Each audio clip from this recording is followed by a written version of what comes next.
in the whispers of ancient marble, where shadows of laurel leaves dance on weathered stone, a man's ambition once touched the heavens.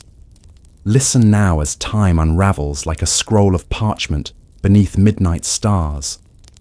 Rome breathes again through the centuries, her forums alive with echoing footsteps, her eagles gleaming against azure skies. The air carries scents of cypress and olive, of incense and iron, of triumph and treachery.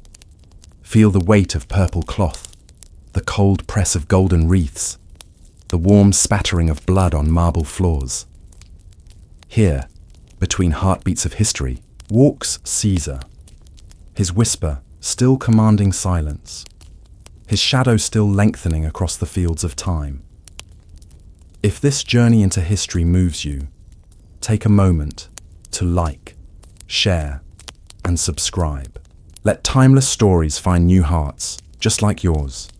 Before marble columns rose to honor his name, before generals bent their knees and distant kings trembled at his approach, Gaius Julius Caesar was simply a child of Rome, born into the dying light of a republic that had stood for centuries.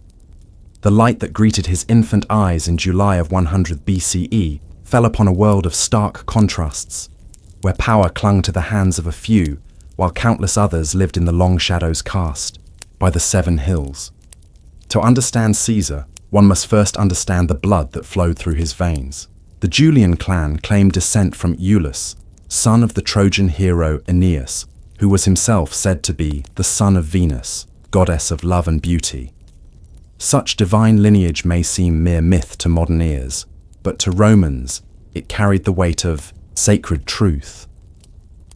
The Julii were patricians, members of Rome's original aristocratic families, though by Caesar's time, their branch had lost much of its former glory and wealth. Caesar's father, also named Gaius Julius Caesar, held the position of praetor but never achieved the highest office of consul. He was a dignified man of moderate influence who managed the family's dwindling fortunes with careful hands. His mother, Aurelia Cotta, came from a more prestigious family that had produced several consuls. It would be from her, this woman of legendary discipline and intelligence, that young Caesar would learn the art of careful speech and strategic thought. The Rome that cradled Caesar's childhood was a city in transition, where ancient traditions clashed with new realities. The Republic had conquered the Mediterranean world, but could not manage the wealth and power that flowed into its coffers. Social tensions pulled at the fabric of Roman society. The optimates, conservative aristocrats, fought desperately to maintain their traditional privileges, while the populares advocated for the rights of common citizens and military veterans. This struggle would define Roman politics for decades and shape the path that Caesar would eventually walk. The streets young Caesar roamed were not yet adorned with the grand marble edifices of later imperial times. Instead, the Rome of his childhood was a city of narrow, winding streets, bustling markets, and temples of tufa stone and terracotta. The Forum, heart of Roman public life, would have echoed with the voices of orators and the footsteps of toga-clad senators as they debated the fate of territories spanning from Hispania to Asia Minor. In the quiet evenings, while the great city settled into slumber beneath stars that had witnessed the rise and fall of countless kingdoms before Rome, young Caesar may have sat at his mother's knee, listening to stories of his illustrious ancestors. Perhaps it was here, in these gentle hours, that the first seeds of ambition took root in his mind. Nourished by tales of familial glory and divine heritage, the education of a patrician Roman boy was rigorous, designed to shape both body and mind. Caesar studied rhetoric, philosophy, and literature under tutors who demanded perfection. Latin would have been his native tongue, but Greek, the language of culture and philosophy throughout the Mediterranean, became his second language, spoken, with such fluency that in later years he could address foreign dignitaries without need of translators. Physical training was equally demanding. The Roman ideal valued strength and endurance as much as intellectual prowess. Young nobles learned to ride, swim, and fight, skills that would serve them well in military careers that were essential stepping stones in the path of Roman political advancement. As the seasons turned and Caesar grew from child to youth, the wider world of Rome experienced convulsions that would shape his future. The social war erupted when Rome's Italian allies demanded citizenship rights. Then came the First Civil War, a bloody struggle between Gaius Marius and Lucius Cornelius, Sulla that tore at Rome's political foundations. These were not distant events for the young Caesar. Marius was his uncle by marriage, having wed his aunt Julia. The connection would prove both blessing and curse, for when Sulla eventually gained the upper hand in their conflict, anyone with ties to Marius found themselves in grave danger. In 85 BCE, when Caesar was 15 years old, his father died suddenly. The soft, golden light of childhood dimmed as the responsibilities of manhood fell upon his shoulders. As the eldest son, he became the head of his household according to Roman tradition. The following year, he was nominated to serve as the Flamen Dialis, High Priest of Jupiter, a prestigious religious position that came with significant restrictions on personal freedom. Around this same time, Caesar married Cornelia, daughter of Lucius Cornelius Cinna, who was Marius's chief ally and a leading figure among the populares. The marriage bound Caesar more tightly to the Marian faction at precisely the moment when the political winds were shifting against them. When Sulla marched on Rome in 82 BCE and established himself as dictator, the night fell hard upon those associated with Marius and Cinna. Blood flowed freely in the city as Sulla's prescriptions, lists of enemies marked for death and property confiscation, claimed thousands of lives. Caesar, only 18 years old but already marked by his family connections, found himself on dangerous ground. Sulla commanded Caesar to divorce Cornelia, seeing the marriage as a political alliance with his enemies. In an act that revealed the steel beneath his youthful exterior, Caesar refused. It was an extraordinary defiance in the face of almost certain death. Rather than comply with the dictator's demand, Caesar chose to flee Rome, disappearing into the countryside of Latium, where he moved from safe house to safe house, often changing his hiding place nightly to evade Sulla's agents. On a night when winter winds whipped through the Italian hills, Caesar fell ill with quartan fever. Despite his condition, he was forced to move again when soldiers discovered his location. The image of the fevered young man, shivering beneath the cold stars as he was carried through forests to yet another temporary refuge, stands as testament to his determination to survive. Eventually, relatives and friends interceded on his behalf. Among them were the Vestal Virgins, whose religious authority carried significant weight, and Mamercus Aemilius Lepidus Livianus, Caesar's brother-in-law. Sulla reluctantly granted Caesar a pardon, reportedly remarking to those who had pleaded for the young man's life, "Take him then, but know that in this young man there are many Mariuses." The dictator's political instincts, honed through years of brutal conflict, had recognized something in Caesar that perhaps even Caesar himself had not yet fully understood. With Rome too dangerous, Caesar joined the military and was sent to serve in Asia Minor. Thus began his military career, not as a glorious commander, but as a junior officer dispatched to a distant province. While Rome continued its bloody internal struggles, Caesar learned the arts of war and diplomacy in the complex landscape of the Eastern Mediterranean. During this period of exile, Caesar served under Marcus Minucius Thermus, the governor of Asia. It was while undertaking a mission to Bithynia to secure a fleet from King Nicomedes IV that the first rumors arose that would follow Caesar throughout his life. Whispers of an intimate relationship with the foreign king. Whether truth or political slander, these rumors would be weaponized against him by enemies for decades to come. Caesar's valor in battle first revealed itself during the siege of Mytilene, where he saved a fellow soldier's life and was awarded the Corona Civica, the civic crown of oak leaves given only to those who saved the life of a Roman citizen in battle. This honor, one of Rome's highest military decorations, was the first public recognition of the courage that would later make him a legendary commander. When news reached Asia that Sulla had died in 78 BCE, Caesar saw an opportunity to return to Rome. The dictator's death had created a power vacuum, and though his constitutional reforms remained in place, the terror of his rule had abated. Caesar sailed back across the Mediterranean, returning to a city still bearing the scars of civil conflict, but now cautiously rebuilding its political life. Rather than immediately pursuing a political career, Caesar chose to study rhetoric in Rhodes under Apollonius Molon, one of the preeminent teachers of oratory. In a society where political advancement depended heavily on public speaking, this was no mere academic exercise, but practical preparation for future ambitions. His journey to Rhodes nearly ended in disaster when pirates captured his ship in the Aegean Sea. These were no ordinary brigands, but organized raiders who terrorized Mediterranean shipping lanes with impunity. When they demanded 20 talents of silver for Caesar's ransom, he laughed in their faces and insisted they ask for 50 instead, as he was worth far more than their initial demand. During his captivity, which lasted nearly 40 days, Caesar displayed a remarkable combination of arrogance and charm. He participated in the pirates' games, wrote poems and speeches which he recited to them, and repeatedly told them that once freed, he would return to crucify them all, a threat they took as a jest from their apparently good-natured prisoner.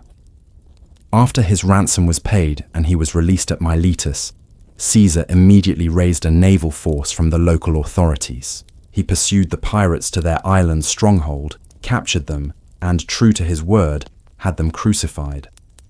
In a small gesture of mercy, reflecting his philosophical education, he ordered their throats cut before crucifixion to spare them prolonged suffering, a pragmatic compassion that would characterize many of his later political decisions. When Caesar finally returned to Rome around 73 BCE, he found a city still wrestling with the after-effects of Sulla's dictatorship.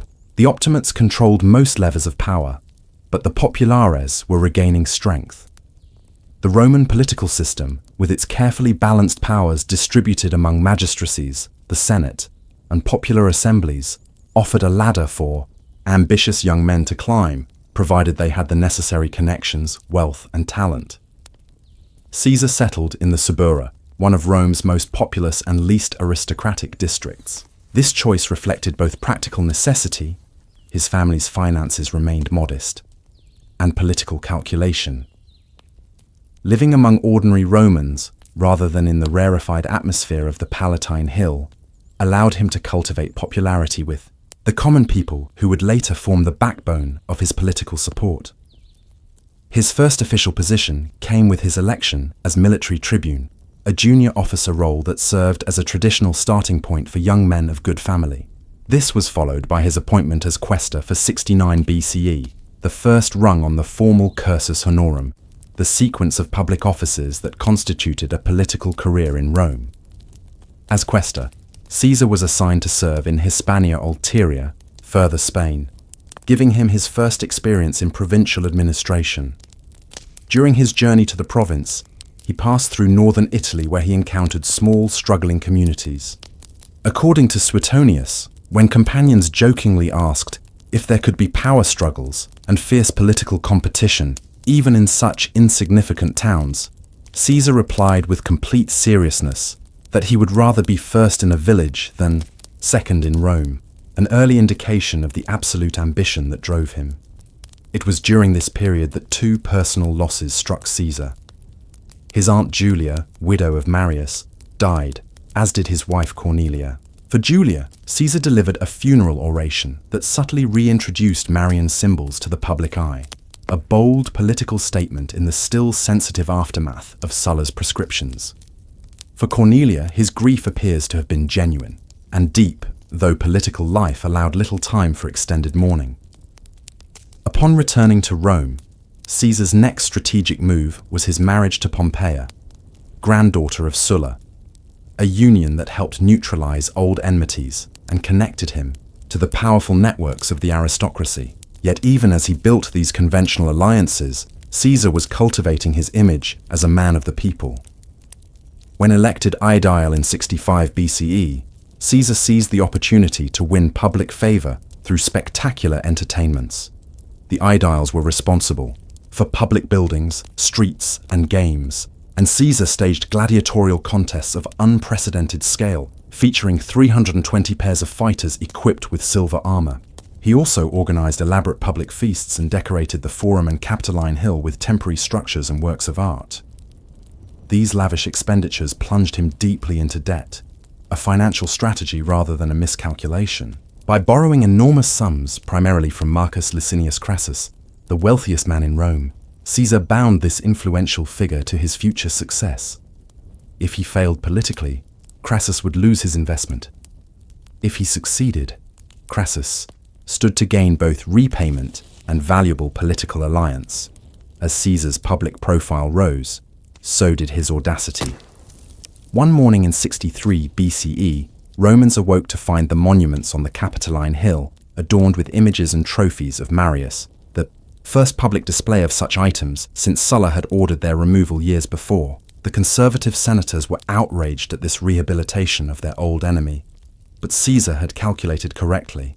The public response was largely positive, and he had established himself as heir to the popularis tradition without technically breaking any law. That same year saw the Catilinarian conspiracy, a plot by the disaffected nobleman Lucius Sergius Catilina to overthrow the government. When the Senate debated the fate of the captured conspirators, it was Caesar who argued against summary execution, advocating instead for imprisonment and confiscation of property. His speech, preserved by Sallust, reveals his skill in presenting moderate positions wrapped in appeals to principle and precedent. Though the Senate ultimately followed Cicero and Cato in voting for execution, Caesar's position demonstrated both his independence from orthodox senatorial opinion and his concern for constitutional procedure, a concern that some might call ironic in light of his later actions, but which reflected his consistent belief that Rome's political system needed reform rather than abandonment. In 62 BCE, scandal touched Caesar directly when Publius Clodius Pulcher, disguised as a woman, infiltrated the female-only ceremonies of the Bona Dea being held in Caesar's house, under the supervision of his wife Pompeia. The resulting sacrilege caused a public uproar. Though Caesar himself was absent when the incident occurred, he promptly divorced Pompeia, declaring that Caesar's wife must be above suspicion, a phrase that would echo through history as an expression of the higher standards expected of those in public life. The following year brought Caesar's election as Pontifex Maximus, Rome's chief priest. This prestigious religious position normally went to elder statesmen after long careers, not to relatively young men still climbing the political ladder. The election was fiercely contested, with Caesar facing two powerful senior senators. Risking everything, Caesar borrowed even more money to bribe voters. The morning of the election, he reportedly told his mother as he left home that he would return as Pontifex Maximus, or not at all, bankruptcy and exile being the only alternative to victory. The year 61 BCE saw Caesar appointed as governor of Hispania Ulteria, where he conducted successful military campaigns against local tribes, extending Rome's control in the region and allowing his soldiers to hail him as imperator, a title of honor given by troops to victorious commanders. More importantly, for his ambitions, these victories qualified him to celebrate a triumph, the highest military honor in Roman society. Yet timing created a dilemma. Caesar wished to stand for election as consul for 59 BCE, but to do so, he needed to enter the city to declare his candidacy. However, a general awaiting a triumph was required to remain outside the city with his troops until the ceremony. With the election date approaching and his triumph not yet scheduled, Caesar made the pragmatic choice. He forfeited the triumph and entered Rome to pursue the consulship. The conservative faction in the Senate, increasingly alarmed by Caesar's growing popularity and ambition, attempted to neutralize him by assigning trivial responsibilities to the consuls of the coming year, supervision of forests and cattle trails rather than important military commands. This slight helped push Caesar toward one of history's most consequential political arrangements. In 60 BCE, Julius Caesar, Marcus Licinius Crassus, and Gnaeus Pompeius Magnus, Pompey, formed an unofficial alliance known to modern historians as the First Triumvirate.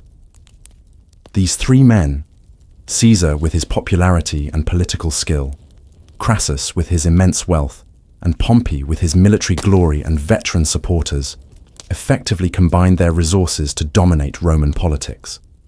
The alliance was sealed when Pompey married Julia, Caesar's daughter. What began as a political arrangement appears to have blossomed into genuine affection between the two, creating a personal bond between Caesar and Pompey that would temporarily overcome their natural rivalry.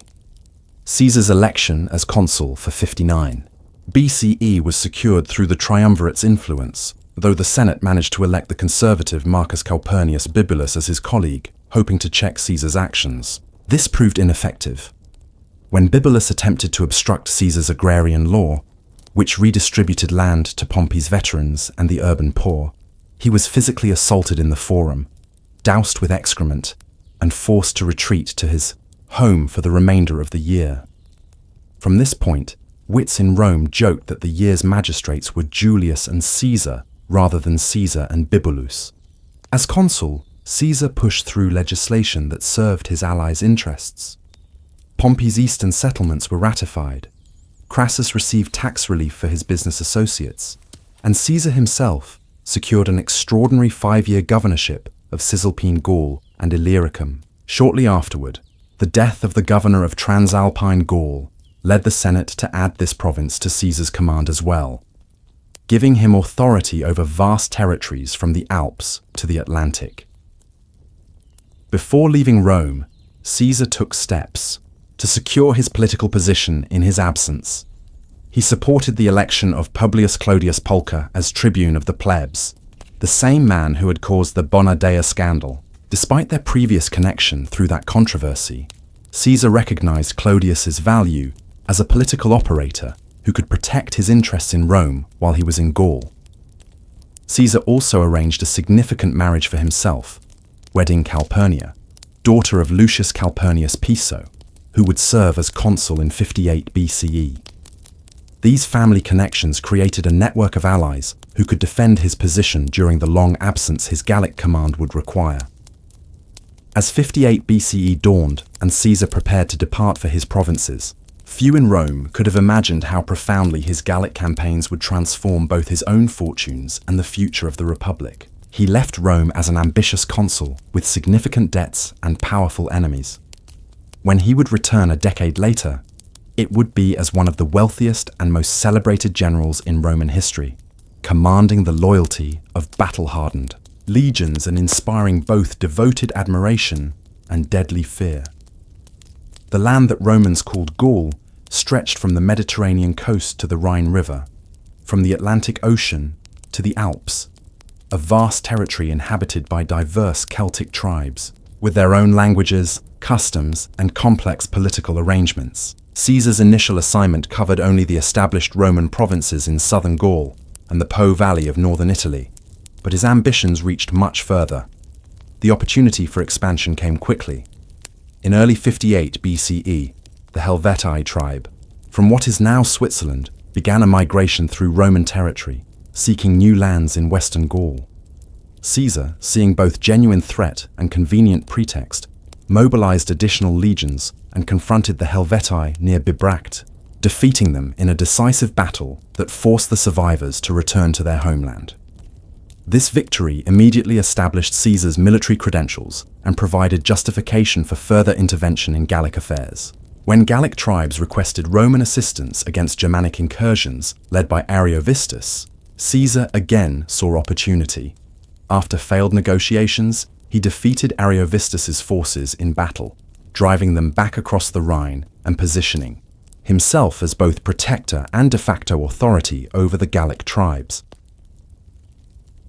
In the spring of 57 BCE, Caesar turned his attention to the Belgic tribes of northern Gaul, who had formed a defensive coalition against Roman encroachment. In a series of campaigns against the Nervi and other Belgic peoples, Caesar's legions faced some of their most difficult fighting. During one particularly desperate battle against the Nervi, Caesar personally moved to the front lines, taking up a shield and rallying his troops when they began to waver, an act of leadership that exemplified his ability to inspire by example. Caesar's military genius became increasingly apparent as the Gallic War progressed. He combined traditional Roman tactical discipline with innovations in response to the different fighting styles he encountered. The Romans' superior organization, equipment, and engineering were matched by their generals' psychological insight, diplomatic skill, and strategic vision.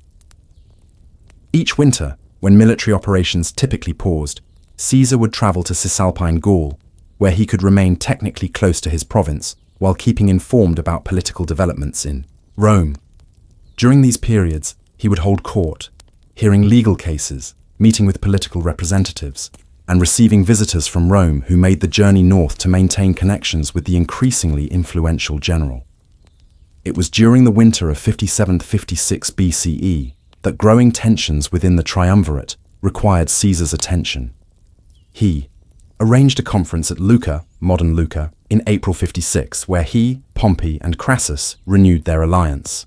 They agreed that Pompey and Crassus would hold the consulship in 55 BCE and then receive special commands, Pompey in Spain and Crassus in Syria, while Caesar's Gallic command would be extended for another 5 years. The campaigning seasons of 56 and 55 BCE saw Caesar extend Roman influence to the Atlantic coast, defeating the maritime tribes of Armorica, modern Brittany, and building a specialized fleet to combat the ships of the Veneti tribe. Always willing to push beyond established boundaries, Caesar also mounted expeditions across the natural frontiers that had previously limited Roman power. He twice bridged the Rhine to conduct punitive campaigns in Germanic territory, and in late summer 55 BCE, he led the first Roman landing in Britain. This initial British expedition was more symbolic than substantive, but Caesar returned the following year with a larger force and penetrated further inland, defeating the forces of the British tribal leader Cassivellaunus and establishing treaties before withdrawing to Gaul for the winter. Though Britain would not become a Roman province until the Claudian invasion nearly a century later, Caesar's expeditions gathered valuable intelligence and demonstrated Rome's far-reaching power. The years 54 to 53 BCE brought personal and political challenges. In Rome, Julia, Caesar's daughter and Pompey's beloved wife, died in childbirth, severing the personal bond between the two leaders. Shortly afterward, Crassus was killed in the disastrous Battle of Carrhae against the Parthians, further destabilizing the Triumvirate's balance of power. In Gaul, a series of revolts tested Caesar's control. First, the Eburones led by Ambiorix annihilated a Roman legion and 5 cohorts under Quintus Titurius Sabinus, one of the worst defeats of Caesar's Gallic campaigns. Caesar responded with brutal efficiency, virtually exterminating the Eburones as a people. Despite these setbacks, by late 53 BCE, most of Gaul appeared pacified. Caesar had demonstrated tactical brilliance in open battle, skill in siege warfare, and a shrewd understanding of how to exploit divisions among the Gallic tribes. He alternated between clemency and calculated terror depending on circumstances, aiming to make resistance appear futile while offering favorable terms to those who surrendered voluntarily. Yet beneath the surface of this apparent conquest, Gallic resentment was building. The immense demands for tribute, the presence of Roman troops, and the subordination of traditional Gallic authority structures had created a volatile situation, awaiting only a charismatic leader to ignite open rebellion. That leader emerged in the winter of 53 to 52 BCE, Vercingetorix, a young nobleman of the Arverni tribe. Unlike previous Gallic opponents who had faced Rome with courage but limited strategy, Vercingetorix developed a comprehensive approach to challenging Roman power. He unified previously fractious tribes, improved Gallic discipline and tactics, and most radically adopted a scorched earth policy, destroying food supplies and settlements to deny them to Caesar's forces. The rebellion spread rapidly.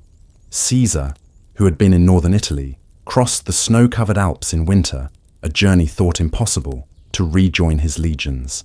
The campaign that followed would test his generalship as never before.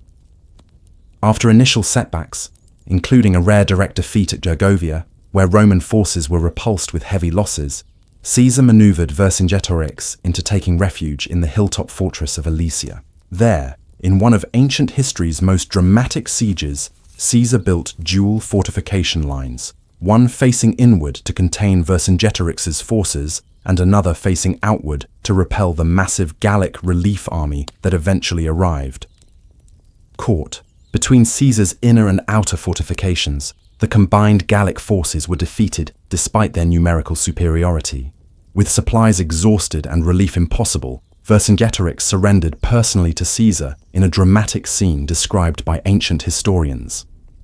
The Gallic chieftain, resplendent in his finest armor, rode out from Alesia, circled Caesar's tribunal, then cast his weapons at the Roman general's feet before kneeling in submission.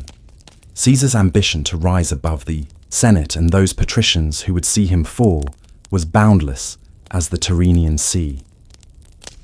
While others slept upon comfort and tradition, Caesar's mind sailed ever forward, mapping the currents of power that flowed through Rome's ancient streets. The man who had once been mocked for his thin frame and delicate constitution now stood stronger than those who had judged him wanting. His voice had deepened into the assured timbre of command. His words carried the weight of destiny, and his eyes, those piercing eyes that seemed to look not just at men but through them, revealed a vision that extended far beyond the marble confines of the Forum. By 65 BCE, Caesar had managed to secure the position of curule aedile, a magistracy responsible for public buildings and the regulation of public festivals. Rather than simply perform his duties with quiet competence, as so many before him had done, Caesar seized the opportunity to place himself firmly within the hearts of Rome's ordinary citizens. He orchestrated games of unparalleled splendor, spending lavishly from his own purse, funds borrowed at exorbitant rates that would have crippled a lesser man with doubt. But Caesar knew that popularity was worth more than gold in the economy of Roman politics, and the debt was merely another calculated risk in his ascent. The Circus Maximus thundered with the hooves of 320 pairs of gladiators, their armor gleaming silver in the afternoon sun as Caesar presented them to the adoring crowds. These fighters, more numerous than any previous aedile had dared provide, represented not just a spectacle, but a statement.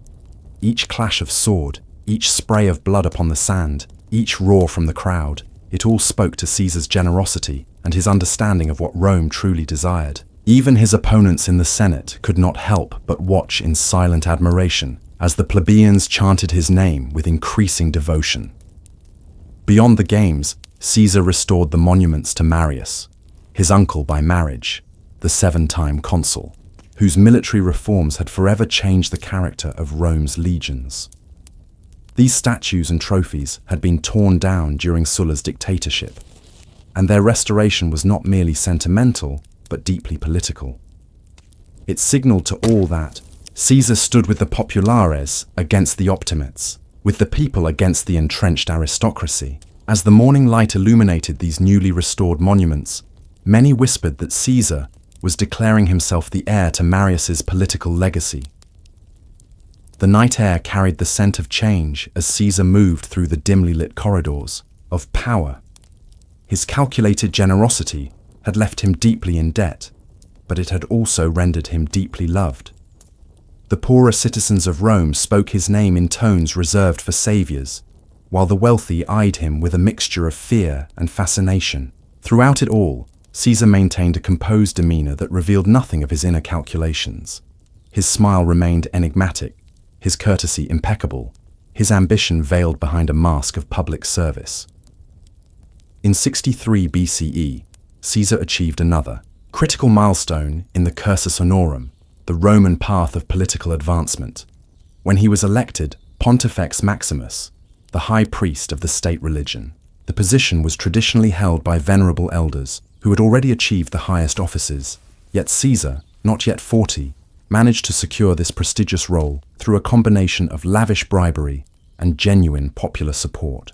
The night of his election, as he prepared to leave for the voting assembly, he reportedly told his mother, "Today you will see your son either high priest or an exile." Such was the magnitude of the debts he had accumulated in pursuit of this office. Failure would have meant financial ruin and political oblivion. As Pontifex Maximus, Caesar now resided in the Domus Publica, the official residence situated in the Forum. From this central location, he could observe the political machinations of Rome like a spider at the center of its web. The religious role granted him not just prestige, but practical power. The oversight of the calendar, the ability to delay public business by declaring unfavorable omens, and the moral authority that came with interpreting the will of the gods. In a society where the line between religion and politics was as thin as a sacrificial knife's edge, Caesar had positioned himself perfectly. That same year witnessed one of Rome's darkest hours, the conspiracy of Catiline, a desperate patrician who plotted to overthrow the Republic. While Cicero, as consul, exposed and crushed the conspiracy, Caesar's role remained more ambiguous. Some whispered that he was sympathetic to Catiline's cause, if not an outright collaborator.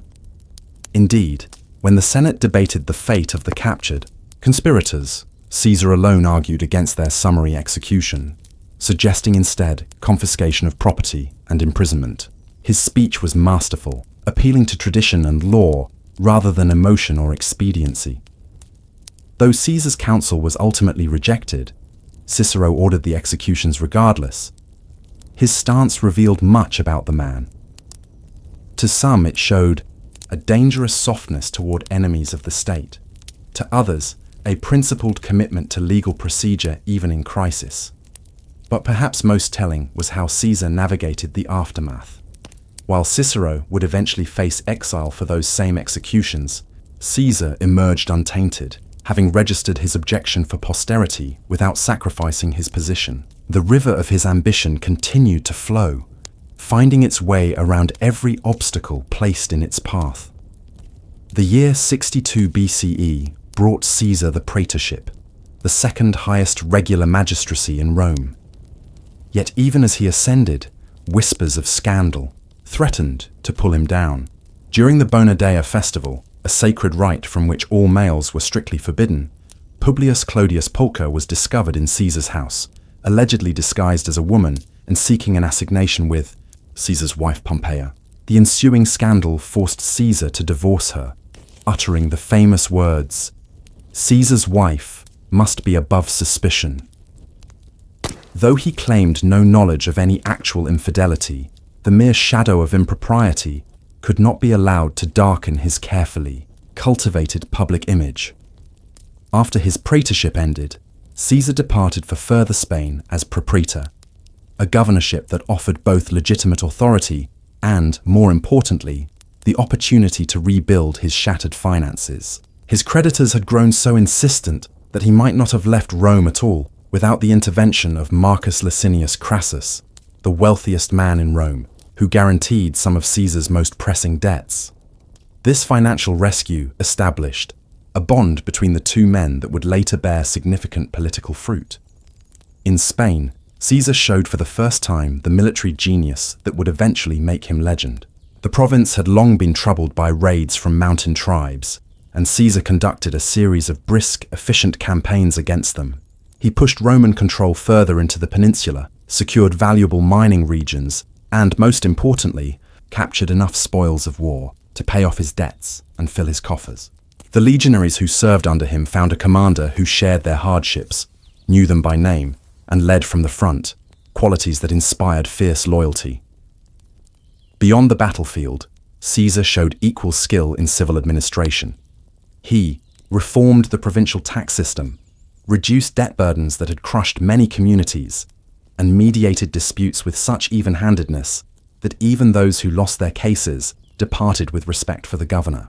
These acts of governance, less dramatic than his military victories but no less significant, revealed the comprehensive vision he held for how power should be wielded, not merely to conquer, but to build, not just to rule, but to reconcile. When the time came for Caesar to return to Rome in 60 BCE, he faced a momentous choice. His successes in Spain had earned him the right to celebrate a triumph, the highest military honor, a magnificent procession through the streets of Rome with captured enemies, spoils of war, and Caesar himself painted red as Jupiter, riding a chariot to the capital. Yet to stand for the consulship, the highest regular office of the Republic, and the next step in Caesar's ascent, he would need to enter the city before his triumph could be arranged. Roman law forbade a general with imperium, military command, from crossing the Pomerium, the sacred boundary of Rome, without surrendering that command and his troops. For most men, the choice would have been simple. The triumph represented the pinnacle of prestige, a day of glory to be remembered for generations. But Caesar's ambition extended beyond a single day's pageantry. He requested a special dispensation to stand for consul in absentia.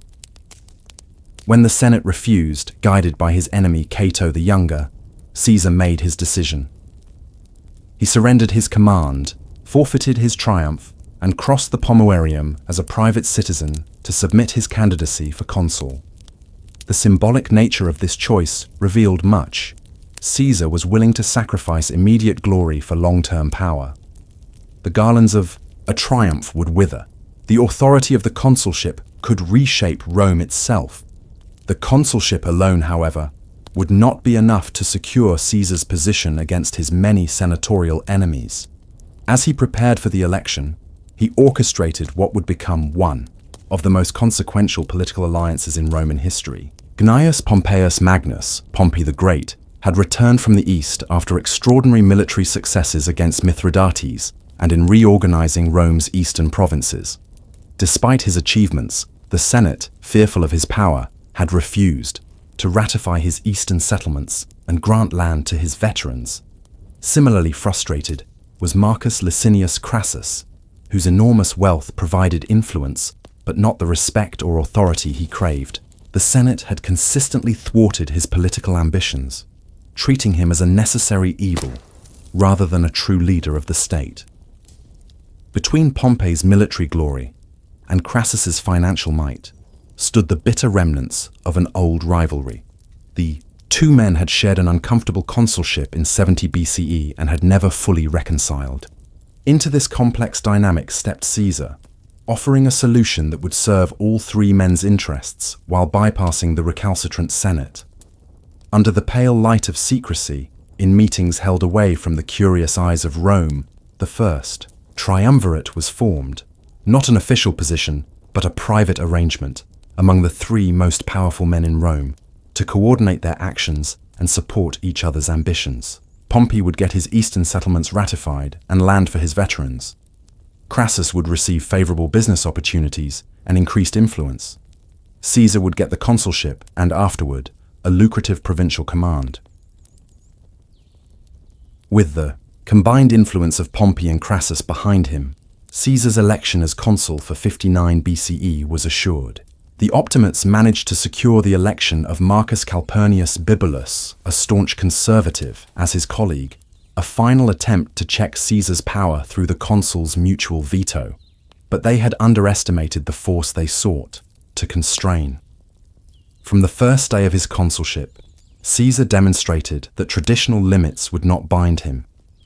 When Caesar proposed an agrarian law to provide land for Pompey's veterans and the urban poor, a measure designed to fulfill his obligation to Pompey while building his own popular support, Bibulus attempted to obstruct it through religious objections, claiming unfavorable omens. Caesar ignored these procedural maneuvers. When Bibulus appeared in the forum with his lictors to physically prevent the vote, violence erupted. Human waste was dumped on Bibulus's head. His fasces, the symbols of his authority, were broken, and he was forced to flee for his safety. After this humiliation, Bibulus retreated to his home for the remainder of the year, emerging only to issue religious proclamations declaring all of Caesar's acts invalid, proclamations that Caesar and the assembly simply disregarded. Wits in Rome began dating documents not to the consulship of Caesar and Bibulus, but to the consulship of Julius and Caesar. With his colleague effectively neutralized, Caesar governed almost as a sole consul, pushing through legislation that transformed the political landscape.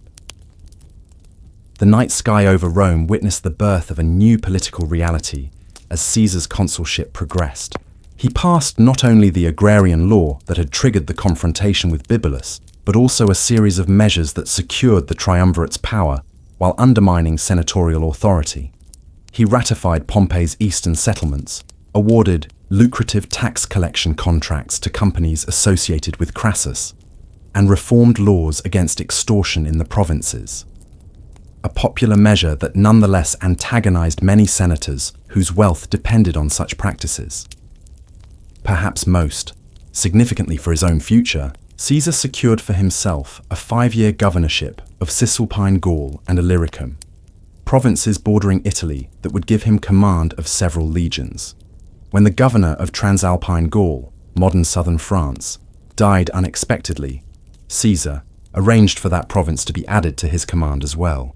The Senate, outmaneuvered and demoralized, could only watch as Caesar prepared to build a power base that would exist outside their control.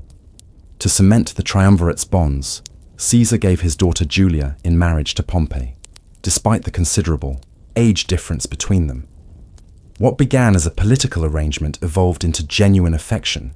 Contemporary accounts suggest that Pompey, the great conqueror who had swept through the East like Alexander reborn, became utterly devoted to his young wife. This personal connection would prove vital in maintaining the increasingly strained relationship between Caesar and Pompey in the years to come.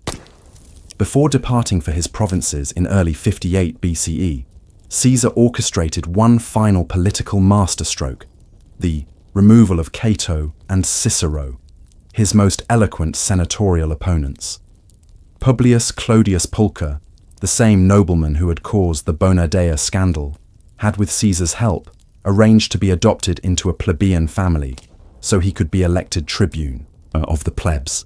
As tribune, Clodius passed laws exiling Cicero for his execution of the Catilinarian conspirators and sending Cato on a mission to annex Cyprus, removing both men from Rome while Caesar established his position in Gaul. The northern frontier beckoned to Caesar like a siren's call, a realm where glory could be won, wealth accumulated, and a personal army molded to absolute loyalty. As he crossed the Alps into his provinces in the spring of 58 BCE, Caesar may not have fully envisioned the epic conquest that would unfold over the next 8 years, but he surely recognized the opportunity before him. Gaul, a vast territory, inhabited by diverse Celtic tribes with a sophisticated culture but politically fragmented, lay open to a man with the vision and will to seize it. The immediate pretext for military action came when the Helvetii, a tribe from what is now Switzerland, attempted to migrate through the Roman province of Transalpine Gaul to settle in western France. Caesar portrayed this migration as a security threat to Rome and its allies, providing the justification he needed to intervene with force. In a lightning campaign, he blocked the Helveti's passage through the province, pursued them northward, and ultimately defeated them in a decisive battle near Bibracte. The survivors were ordered to return to their homeland, their dreams of migration shattered against the disciplined lines of Caesar's legions. Having established himself as a power in Gaul, Caesar soon found, or perhaps created, a new cause for intervention. Germanic tribes under Ariovistus had crossed the Rhine at the invitation of certain Gallic tribes to help in their intertribal conflicts. Now established in Gallic territory, Ariovistus threatened to bring more Germans across the river. At the request of Gallic leaders fearful of Germanic expansion, Caesar marched against Ariovistus, defeated his forces, and drove the survivors back across the Rhine. By the end of his first year in Gaul, Caesar had accomplished far more than merely securing his provinces. He had positioned himself as the protector of Gaul against both internal migration and external invasion. More importantly, he had given his troops their first taste of victory under his command, and begun the process of forging them into the most effective fighting force the Republic had ever seen. The night campfires of the legions burned a little brighter as veterans told recruits of their commander's boldness, his tactical insight, and his willingness to share in their hardships. The year 57 BCE brought new challenges as the Belgic tribes of northern Gaul, alarmed by Caesar's growing influence, formed a powerful coalition against him. In response, Caesar recruited 2 new legions from Cisalpine Gaul and marched north with astonishing speed. The suddenness of his appearance prevented the Belgic alliance from fully consolidating, allowing Caesar to defeat the tribes in detail. First, the Nervii in a desperate battle that nearly ended in Roman defeat. Then, the Aduatuci, and finally various smaller tribes. By year's end, Caesar could claim that all of Gaul from the Pyrenees to the Rhine had been pacified. This claim proved premature, as Caesar himself would acknowledge in his commentaries. The veneer of Roman control remained thin, maintained through alliances with friendly chiefs, the strategic deployment of legions, and Caesar's growing reputation for swift, crushing responses to any challenge to his authority. Beneath this veneer, Gallic resentment simmered, awaiting only the right moment and the right leader to burst into open flame. Nevertheless, Caesar's achievements were remarkable enough that the Senate, on receiving his reports, voted an unprecedented 15 days of public thanksgiving. While his enemies might mutter about the dubious legality or necessity of his campaigns, none could deny their success. And with each victory, each new tribe brought under Roman sway, each river crossed and forest penetrated, Caesar's personal power grew. His legionaries, increasingly devoted to their general rather than to the distant Senate that paid them, began to see their fortunes as inseparable from his. The years 56 and 55 BCE saw Caesar extend Roman influence even beyond the traditional boundaries of Gaul.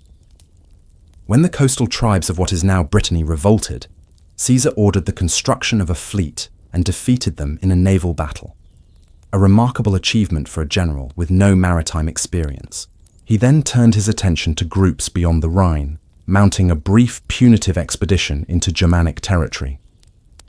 Though more symbolic than substantive, the army crossed on a specially constructed bridge, remained for just 18 days, and then withdrew, destroying the bridge behind them.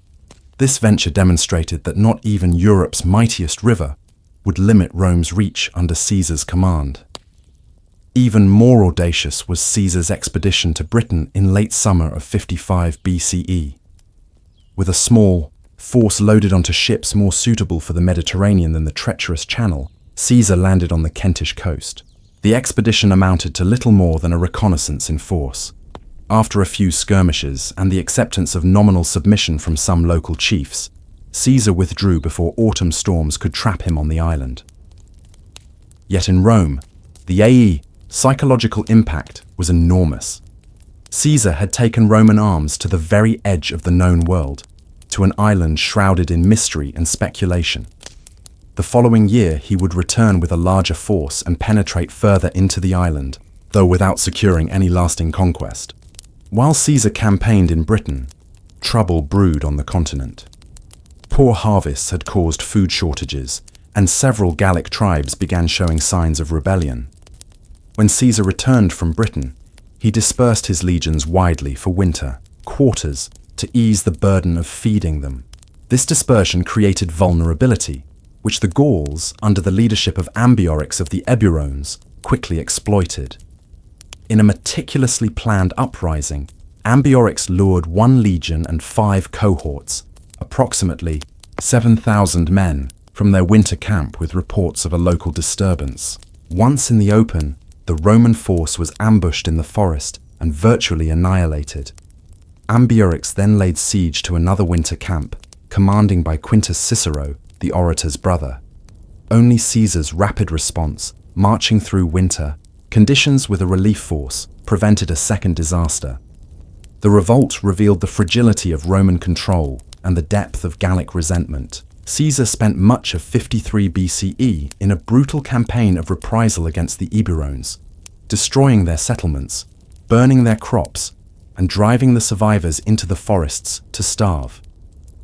This harsh retribution served both strategic and psychological purposes. It eliminated a threat and sent a chilling message to other tribes contemplating resistance. The once verdant lands of the Eburones became a wasteland where wolves howled in abandoned villages under the cold light of the moon. Despite these setbacks, Caesar's position in Gaul appeared secure as 52 BCE began.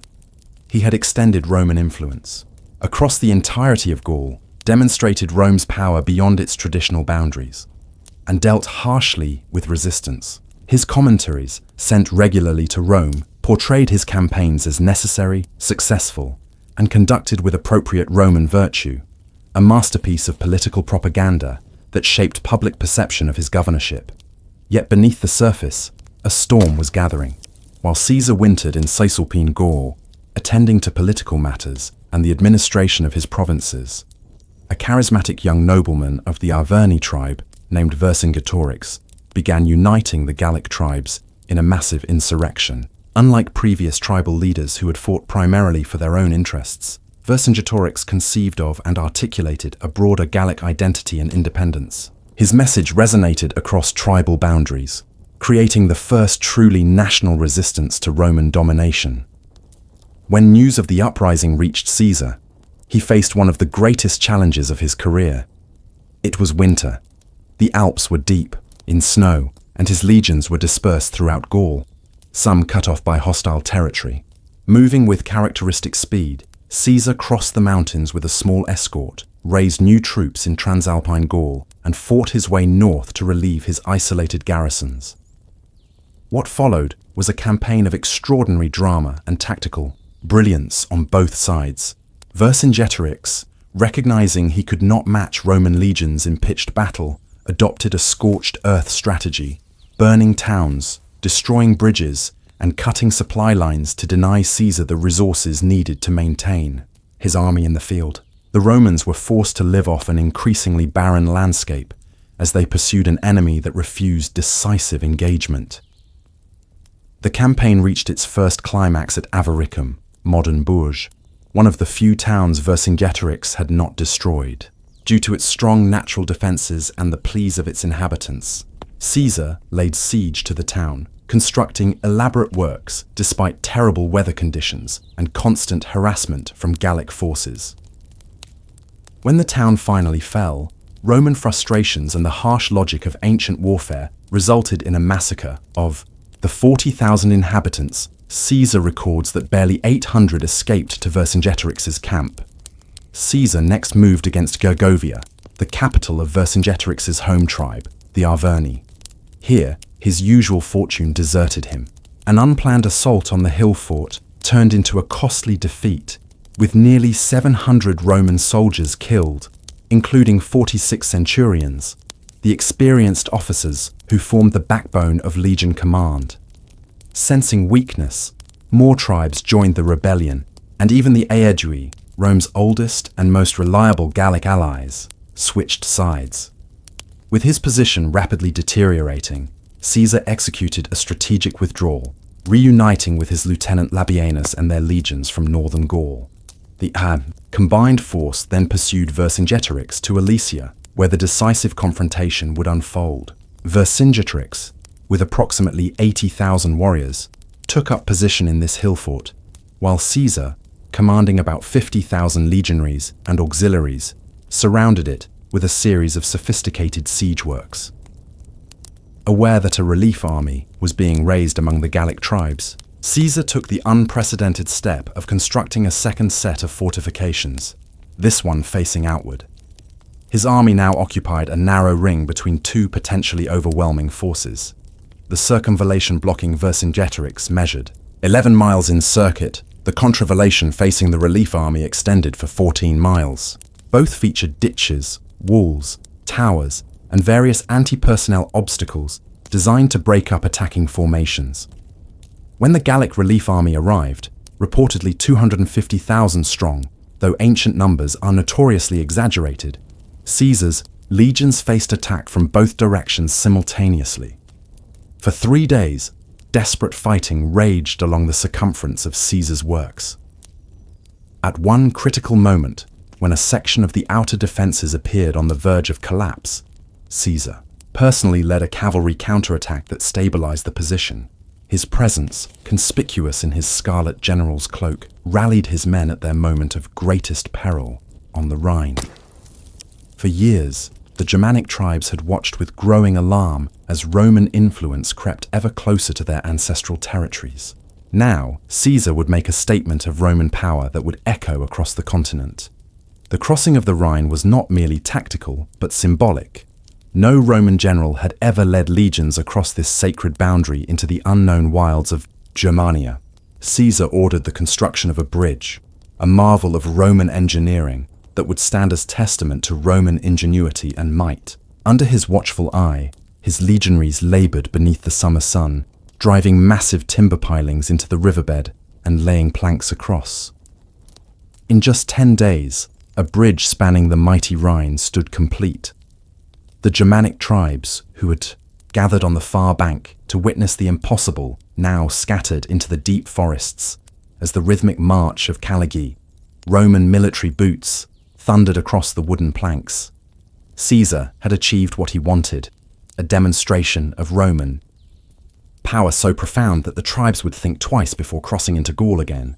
After 18 days of systematic raiding and burning, having made his point without a decisive battle, Caesar withdrew back across the Rhine and ordered the bridge destroyed.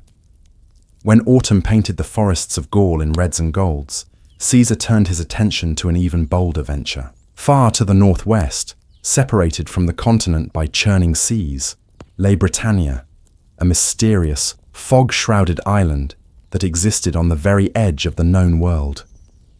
No Roman commander had ever led an expedition there, not even the great Pompey. Its conquest would add immeasurably to Caesar's growing legend. The first expedition to Britannia in 55 BCE was little more than a reconnaissance in force. With 2 legions, Caesar crossed the narrow strait between Gaul and the chalk-white cliffs of what would later be called Dover. The Britons, their bodies painted blue with woad, gathered on the beaches to contest the landing. In the shallows, a standard-bearer of the 10th Legion leapt from his ship, eagle standard held high. "Follow me, men," he called out, his voice carrying over the crash of waves, "unless you wish to surrender this eagle to the enemy. For my part, I will do my duty to the Republic and to my general." This singular act of bravery galvanized the hesitant legionaries who poured from their ships to secure a beachhead. Though Caesar established a temporary foothold, autumn storms threatened his fleet, forcing him to withdraw to Gaul before winter sealed the seas. The following year, he returned with 5 legions and 2,000 cavalry, determined to push deeper into the island. The expedition penetrated beyond the Thames River, defeating the British tribal king Cassivellaunus and exacting tribute before withdrawing again to Gaul. As Caesar's star rose ever higher in Gaul, the foundations of his political alliance in Rome began to crack and splinter. The triumvirate that had bound him to Pompey and Crassus was weakening. In 54 BCE, Julia, Caesar's daughter and Pompey's wife, died in childbirth. With her passed the personal bond that had tethered these 2 titans together. Crassus, meanwhile, hungry for military glory to match his vast wealth, embarked on an ill-fated campaign against the Parthian Empire in the east. At Carrhae in 53 BCE, the Parthian cataphracts and horse archers utterly destroyed the Roman legions. Crassus himself was captured and executed, reportedly by having molten gold poured down his throat, a final macabre commentary on his notorious greed. With his death, the triumvirate collapsed, leaving Caesar and Pompey to eye each other across the widening gulf of ambition and suspicion. In Rome, the Optimates, conservative defenders of senatorial privilege, gathered around Pompey as their champion against Caesar's growing popularity. Cato the Younger, that stern voice of republican virtue, denounced Caesar daily in the Forum. Marcus Claudius Marcellus, consul in 51 BCE, proposed that Caesar be recalled from Gaul and forced to stand trial for alleged irregularities in his command. The political knives were being sharpened, their blades glinting in the Mediterranean. Sun dot far away in Gaul, Caesar received these troubling reports while simultaneously confronting the greatest crisis of his command. In late 52 BCE, the Gallic tribes, who had been conquered piecemeal, found a leader capable of uniting them. His name was Vercingetorix, a young nobleman of the Arverni tribe, whose name in the Celtic tongue meant warrior king of great courage. Tall and charismatic, with flowing red-gold hair and piercing eyes, Vercingetorix kindled the flames of rebellion that had long smouldered beneath the surface of Roman rule. Unlike previous Gallic leaders who had faced the Romans in pitched battle, playing into Roman strengths, Vercingetorix adopted a strategy of scorched earth, burning fields and villages to deny the Romans forage while harassing their supply. Lines with swift cavalry attacks. Caesar was wintering in northern Italy when news of the rebellion reached him. With characteristic decisiveness, he crossed the snowbound Alps in the dead of winter, a feat considered impossible by his enemies, and rallied his scattered legions. The campaign against Vercingetorix would test Caesar's generalship as never before. At Avaricum, modern Bourges, Caesar's legionaries stormed the city after a grueling siege, putting its 40,000 inhabitants to the sword in one of the conflict's most brutal episodes. But Vercingetorix remained elusive, drawing Caesar deeper into hostile territory. At Gergovia, the impregnable hilltop stronghold of the Arverni, Caesar suffered a rare defeat when an unauthorized assault by his troops turned into a costly repulse. Sensing opportunity, more Gallic tribes flocked to Vercingetorix's banner. The rebellion now threatened to undo all of Caesar's hard-won gains. In a brilliant strategic move, Vercingetorix withdrew with his main army to the fortified Oppidum, hilltop town, of Alesia, forcing Caesar to commit to a siege as summer waned and supply lines stretched thin. What followed was perhaps the most remarkable feat of Roman military engineering in the ancient world. Caesar ordered the construction of not one, but two lines of fortification. An inner ring of ramparts, towers, and ditches facing inward toward Alesia to contain Vercingetorix's 80,000 warriors, and an outer ring facing outward to repel the anticipated relief army, which eventually numbered some 250,000 Gauls drawn from tribes across the land. Caught between starvation within and slaughter without, Vercingetorix's position grew desperate. Inside Alesia, food stores dwindled to nothing. In a heart-rending episode that spoke volumes about the desperation of the siege, the Gallic leadership expelled the women, children, and elderly from the town to conserve food. Caesar, in a cold strategic calculation, refused to let them pass through Roman lines. These unfortunates perished slowly in the no-man's land between the Gallic Oppidum and the Roman siege works, their cries haunting the knights of both armies. When the massive Gallic relief army finally arrived, the resulting battle raged for days along the circumference of Caesar's outer defences. The decisive moment came when Caesar personally led a cavalry charge against the Gallic rear, throwing their assault into disarray. Witnessing the defeat of their would-be rescuers from the heights of Alesia, Vercingetorix and his starving warriors lost their last hope. The day after the battle, Vercingetorix, resplendent in his finest armor, mounted on his splendid warhorse, rode out alone from the gates of Alesia. In a gesture immortalized by historians, he circled Caesar's tribunal once, dismounted, removed his weapons, and laid them at the conqueror's feet before kneeling in surrender. The great rebellion was over.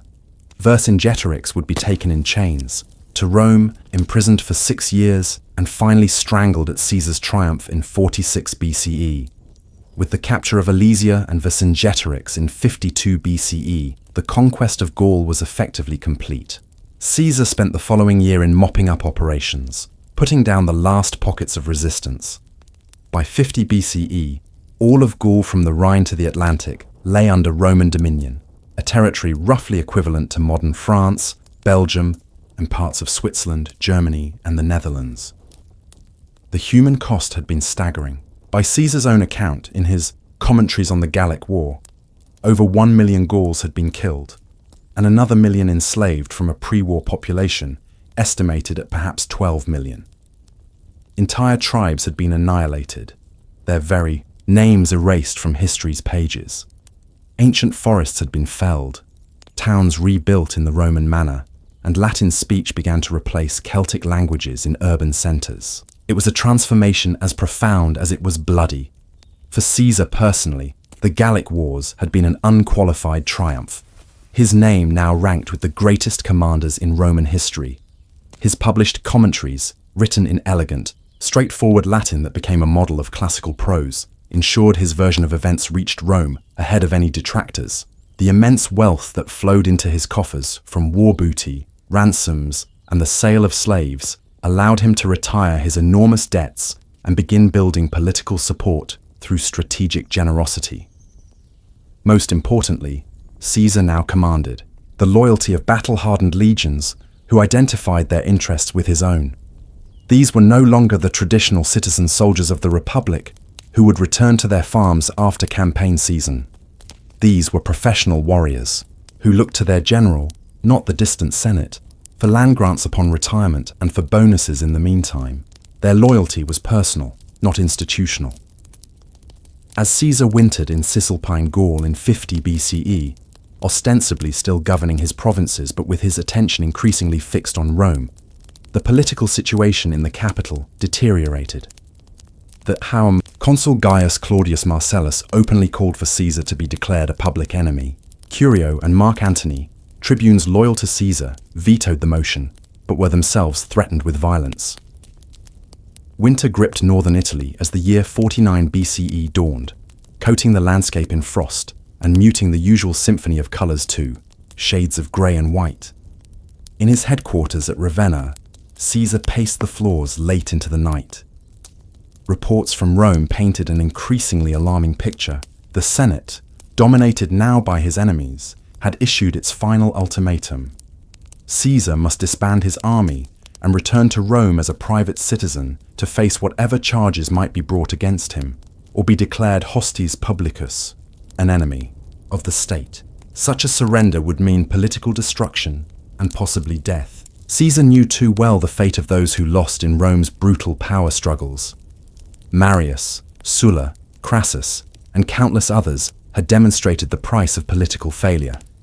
By law, his command in Gaul expired that year, and without the immunity of office or the protection of his legions, he would be vulnerable to prosecution by enemies who had been nursing their grievances through 8 long years of his ascendancy in Gaul.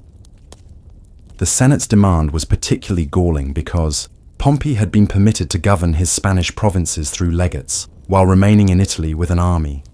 This double standard exposed the nakedly political nature of the Senate's actions. When Mark Antony and Quintus Cassius, tribunes, sympathetic to Caesar, attempted to veto the Senate's measures, they were threatened with violence and fled Rome, seeking refuge in Caesar's camp. This violation of the tribunes' sacrosanctity, their persons were supposed to be inviolable under Roman law, gave Caesar the legal and moral pretext he needed. On the night of January 10th, Caesar attended a public dinner in Ravenna, making a show of normalcy and good spirits. After excusing himself early, claiming a mild indisposition, he secretly departed the city in a hired carriage, travelling south toward the provincial boundary marked by a small river called the Rubicon. A handful of his most trusted officers accompanied him, including Gaius Asinius Pollio, who would later document this pivotal moment. The journey through the winter night was tense with history's weight. By law, a provincial governor could not bring his army into Italy proper without explicit permission from the Senate. To cross the Rubicon with armed forces constituted an act of treason, a declaration of civil war. As the party approached the river in the pre-dawn hours, Caesar reportedly grew uncharacteristically pensive, aware of the momentous nature of the decision before him. According to Pollio, as they stood on the northern bank, Caesar spoke. "We may still draw back, but once across that little bridge, nothing remains but to fight it out with arms." The river itself was unimpressive, little more than a stream that could be waded in most seasons. Its significance lay not in its size, but in its status as the legal boundary between Caesar's provincial command and Italy proper. As the first light of dawn began to illuminate the scene, Caesar, perhaps seeking a sign, noticed a shepherd playing a reed pipe nearby. He invited the man to perform for his companions, a moment of surreal normality before his fateful decision. Then, with the sudden decisiveness that characterized his military career, Caesar uttered the famous phrase preserved by Suetonius, "Alea iacta est," the die is cast. Some accounts suggest he spoke instead in Greek, quoting a line from the comic playwright Menander, "Let the die be cast." In either version, the meaning was clear. Like a gambler committing his fortune to the fall of dice, Caesar was crossing his personal Rubicon, committing himself irreversibly to a course of action that would either lead to supreme power or utter destruction. With these words, he spurred his horse across the shallow waters, his officers following. The 13th Legion, which had been discreetly prepared for rapid movement, soon followed their general across the boundary. Civil war had begun. The reaction in Rome was one of panic. Although Caesar had only a single legion immediately available, the rest were still in Gaul. The Senate and Pompey were caught unprepared. Despite Pompey's famous boast that he had only to stamp his foot to raise legions across Italy, the reality proved quite different. Caesar's advance southward was more like a triumphal procession than a hostile march, with towns opening their gates and local magistrates offering supplies and support. The speed of Caesar's advance was breathtaking. Within days, he had secured Ariminum, Pisaurum, Faenum, and Ancona along the Adriatic coast. When the news reached Rome that Caesar was moving southward with growing momentum, terror gripped the city. Senators frantically packed their valuables, preparing to flee. Pompey, who had assured them that Caesar would never dare challenge the authority of the Republic, now admitted he could not defend the city without reinforcements. In one of history's great ironies, Rome's defenders abandoned the capital without a fight. Pompey, accompanied by a majority of the Senate, retreated southward with plans to regroup in Greece, where he could draw on his extensive eastern clientele for men and materials. The flight was so precipitous that the state treasury was left behind, providing Caesar with valuable resources when he entered the city. Caesar's advance continued with remarkable restraint.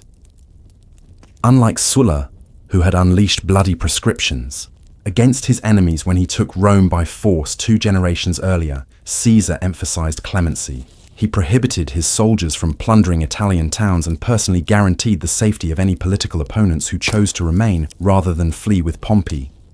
Within 60 days of crossing the Rubicon, Caesar had secured all of Italy, without fighting a major battle. Standing before a rump assembly of those senators who had not fled, Caesar justified his actions as a defense of the Republic against a factional conspiracy. He requested legitimate authority to pursue Pompey, but when the proposal was blocked, he simply helped himself to the treasury and prepared for the next phase of the campaign. Rather than immediately pursuing Pompey to Greece, Caesar first moved to secure his western flank by eliminating Pompey's strong forces in Spain. "I go to fight an army without a general," he quipped, "and then will return to fight a general without an army." This strategic decision gave Pompey valuable time to marshal his forces in the east, but Caesar judged it too dangerous to leave. Enemy legions intact in his rear. The Spanish campaign of 49 BCE demonstrated once again Caesar's tactical brilliance and the devoted efficiency of his legions. At Ilerda, modern Lleida in Catalonia, he outmaneuvered the Pompeian commanders through a series of bold movements, eventually forcing their surrender without a major battle. True to his policy of clemency, he discharged the common soldiers and even offered positions to the officers who were willing to join him. Returning eastward, Caesar confronted an unexpected challenge at Massilia, modern Marseille, which had declared for Pompey. The lengthy siege that followed delayed his pursuit of Pompey, though he eventually left subordinates to complete the operation while he pressed on. After Massilia's eventual surrender, Caesar showed his usual clemency, sparing the city from destruction but imposing heavy financial penalties. By the time Caesar returned to Rome in late 49 BCE, his position seemed secure enough that he could organize the governance of Italy. He arranged his election as consul for 48 BCE and had himself appointed dictator, though he held this emergency office for only 11 days, just long enough to preside over his own consular election and to pass some urgent legislation addressing a credit crisis that had arisen during the political turmoil. With his political position temporarily stabilized, Caesar turned his attention eastward to the decisive confrontation with Pompey. Despite the winter season, when the Mediterranean was considered too dangerous for large-scale naval operations, Caesar executed a daring crossing from Brundisium to the coast of Epirus with 7 legions. It was a calculated risk, as Mark Antony, remained behind with the remainder of the army, unable to cross immediately due to Pompey's naval blockade. For several tense months, Caesar's position in Epirus was precarious. Outnumbered and with tenuous supply lines, he attempted to blockade Pompey's larger force at Dyrrhachium, modern Durrës in Albania. The gambit ultimately failed when Pompey broke through the lines, inflicting a significant tactical defeat on Caesar, one of the few in his career. The great general was forced to retreat eastward into Thessaly. Pompey's advisors urged immediate pursuit to finish off Caesar's weakened army, but the elder statesman was cautious, perhaps remembering Caesar's remarkable ability to recover from setbacks. This hesitation would prove fatal to Pompey's cause. On August 9th, 48 BCE, the two Roman armies faced each other on the plain of Pharsalus in Thessaly. Pompey commanded approximately 45,000 infantry and 7,000 cavalry against Caesar's 22,000 infantry and 1,000 cavalry, a significant numerical advantage. Pompey's strategy centered on using his superior cavalry on the left wing to sweep away Caesar's right and then roll up his infantry line from the flank. Caesar, anticipating this maneuver, made one of the most innovative tactical decisions in military history. He withdrew 6 cohorts, approximately 2,000 men, from his third line and positioned them diagonally behind his right wing, concealed until the critical moment. When Pompey's cavalry charged and pushed back Caesar's numerically inferior horsemen as expected, these cohorts suddenly revealed themselves, thrusting their pila, javelins, upward into the faces of the mounted attackers. As dawn washed over the Roman Forum, the world Caesar now commanded seemed to hold its breath in anticipation. In the amber light of morning, he returned to a city transformed, not by marble or monuments, but by the invisible weight of anticipation. The Republic still stood in name, its buildings intact, its Senate still gathering. But beneath this facade of continuity, a fundamental shift had occurred. Power now resided not in institutions, but in a single man who had broken the ancient equilibrium that had sustained Rome for centuries. Caesar did not walk through Rome's streets as other men did. His footsteps seemed to leave impressions deeper than mere sandal marks on stone. People fell silent as he passed, their eyes following his movement with a mixture of awe, fear, and that peculiar Roman pragmatism that quickly calculated which way the political winds were blowing. Some saw in him the hero who had brought order after chaos, others the destroyer of tradition, but all recognized that Rome's heart now beat in rhythm with his own. The Senate, that ancient body of men who had governed the Republic for centuries, found itself in the strange position of bestowing honors it could no longer refuse. They named Caesar Dictator Perpetuo, Dictator for Life, in February of 44 BCE. The title itself was not revolutionary. Rome had employed dictators in times of crisis before, but traditionally, a dictator served for 6 months at most. Perpetual dictatorship was something new entirely, a shell of republican language wrapped around what many whispered was becoming a monarchy in everything but name. And so began Caesar's brief reign as Rome's uncrowned king. For just 13 months, from his victory at Munda in March of 45 BCE to the fateful Ides of March in 44 BCE, he would hold this unprecedented power. Like a master weaver at a loom too large for any single artisan, he began to reshape the fabric of Roman society with remarkable speed, as if sensing how little time remained to him. The calendar itself became his canvas. The Roman system of marking time had fallen into disarray, with the official year no longer aligning with the seasons. Caesar, drawing on the astronomical knowledge he had acquired in Egypt, implemented what would become known as the Julian calendar, 12 months of fixed lengths, with a leap year every 4 years. Time itself was reordered by his command. It was a practical reform, but also deeply symbolic. The dictator's power extended to restructuring how Romans experienced the passing of days and seasons. Rome's ancient heart, the Forum, was expanded under his direction, and plans were laid for a grand new version, the Forum of Caesar, adorned with a temple to Venus Genetrix, his claimed divine ancestress. He ordered the rebuilding of Carthage, and Corinth, cities destroyed by Rome generations earlier, recognizing that the empire needed commercial centers more than it needed the satisfaction of old vengeances. With each decree and project, he bound the Mediterranean world more tightly to Rome, and Rome more tightly to himself.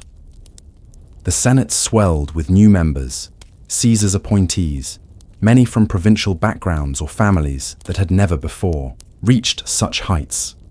This dilution of the old senatorial blood was both practical governance and subtle revenge. The very men who had once sneered at the provincial-born Caesar now found themselves outnumbered in their ancient chamber by others, like him. The enlargement of the Senate from 600 to 900 members changed its character irrevocably. Old power had to make room for new, as Caesar understood that an empire could not be governed by a narrow aristocracy from a single city. As winter yielded, to spring in 45 BCE, Rome basked in what later generations would call the dictator's golden hour, that brief luminous period when Caesar's enormous capacity for governance was unleashed upon the Republic's accumulated problems. Like a physician treating a patient too long neglected, he moved with decisive speed, addressing issues that had festered for generations. The great coastal cities of the Mediterranean hummed with renewed activity as Caesar reformed taxation across the provinces, reducing the burden on the most heavily taxed regions and ensuring more equitable collection. The publicani, tax collectors notorious for their corruption, found their power curtailed. Commerce flowed more freely through ports, once strangled by excessive duties. In the markets of Alexandria, Syracuse, and Massilia, merchants calculated their profits in denarii that now held stable value, as Caesar had addressed the currency debasement that had plagued Roman coinage. In Rome itself, the urban poor, that great mass of citizens who had long survived on patronage and political handouts, found their lives improved through practical measures. The grain dole was reformed, with Caesar ordering a precise census to reduce fraud and ensure that assistance reached those truly in need. But he went beyond mere sustenance. Work projects employed thousands in rebuilding crumbling infrastructure. Plans were drawn for draining the Pontine marshes south of Rome, a project that would have created new farmland and reduced the miasmic fevers that rose from the stagnant waters each summer.